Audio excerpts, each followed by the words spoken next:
Hello and welcome everyone. This is Type V3 with an S.H.Figuarts review of the Super Saiyan Son Goku Super Warrior Awakening version, a figure of the iconic Dragon Ball hero depicting the moment he first achieved this legendary transformation. Now, if you've been following along, you'll know that there have been quite a number of SHF Goku releases in the past few years. However, this Awakening version is special in that it is the first Goku to not be based on the original release from 2010. Due to the specific moment this toy is trying to represent, Bandai had wisely made the decision to build a mostly new body, and this figure benefits from it greatly. Gone are the cutout knees, disjointed clothing, and sleeve-like shoulders. Instead, what you'll find is a very natural-looking Goku. The cohesion of the sculpt is this toy's strongest feature. The proportions here are befitting for our hero, and the muscle definition is emphasized further with simple shading. These techniques were carried over to Goku's hair, which gives a striking presentation, yet strangely, the shading was not applied to the tattered clothing. The figure's visuals as a whole come off slightly unbalanced because of this. As for the smaller details, they've largely been executed rather well. I've always felt that the original S.H.Figuarts Super Saiyan Goku had something off when it came to the likeness of the face sculpt, but that's certainly not the case here. This is undeniably Goku. That said, I do find the darker eyebrows confusing. I'm not entirely sure as to what's going on with these.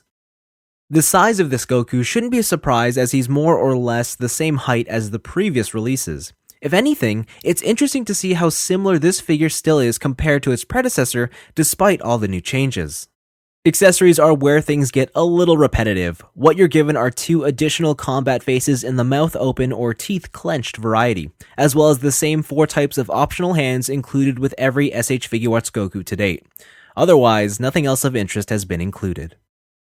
For articulation, Goku has a ball hinge at the neck that lets him look pretty well up, pretty good down, and then he has a hinge at the base of his neck to go a little bit back and forth. So you can get some pretty good motion in any situation you want. For the torso, what you have is a hinge that's on a sort of stem in the middle. So what you get is this ability to lift up his torso so you can get it to bend over a bit more. And of course you can rotate it and spin it, and then there's of course a ball joint right at the waist that completes everything. So there's some pretty good range overall in his torso and head area. For the arms, they're connected on a hinge that lets you go outwards, and then they're on a swivel point that lets it swing out forwards ever so slightly. I mean, if you lift up the arm and get his shoulder mass out of the way, it can go out further, so you can get some pretty good range there. It's all connected together and held together by a ball joint inside of the shoulder socket.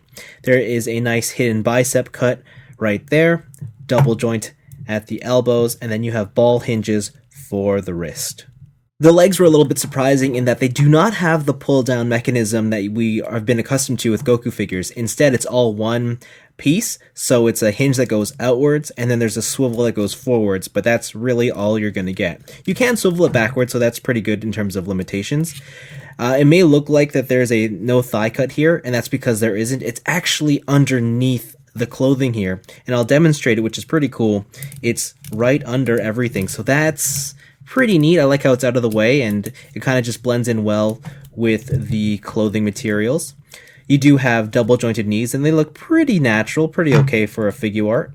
The ankles are your standard fare. They go side to side, they can pivot up and down. Tilt is also there, and then of course a toe joint just to round things out. As expected of S.H.Figuarts, articulation is great with few limitations, though the real victory with this figure is in its ability to always maintain a cohesive appearance. Rarely does this figure look awkward or disjointed regardless of the pose. The S.H.Figuarts Super Saiyan Goku Awakening version is an excellent representation of the character and a pretty good action figure too. The changes and improvements made from the previous Goku releases are notable enough to make this release truly stand out on its own. Whether you're new to Dragon Ball S.H.Figuarts or you have all the other Gokus, this one's still worth checking out. The only real deterrent here is if you're simply not into the battle-damaged look. As far as its quality as an action figure is concerned, I'll admit that despite all the improvements, it's not what I would describe as being the most exciting release to date. The uninspired accessories and premium price tag definitely don't make it the renewal Goku figure I was personally hoping for. Still, Dragon Ball fans shouldn't be disappointed. At the end of the day, this is the best version of Goku yet, and hey, there's nothing bad about that. Not in the slightest. But that's all for me. Thanks for watching, and it seems as though Bandai understand Goku's immense appeal, because apparently they're releasing every single form he's ever had.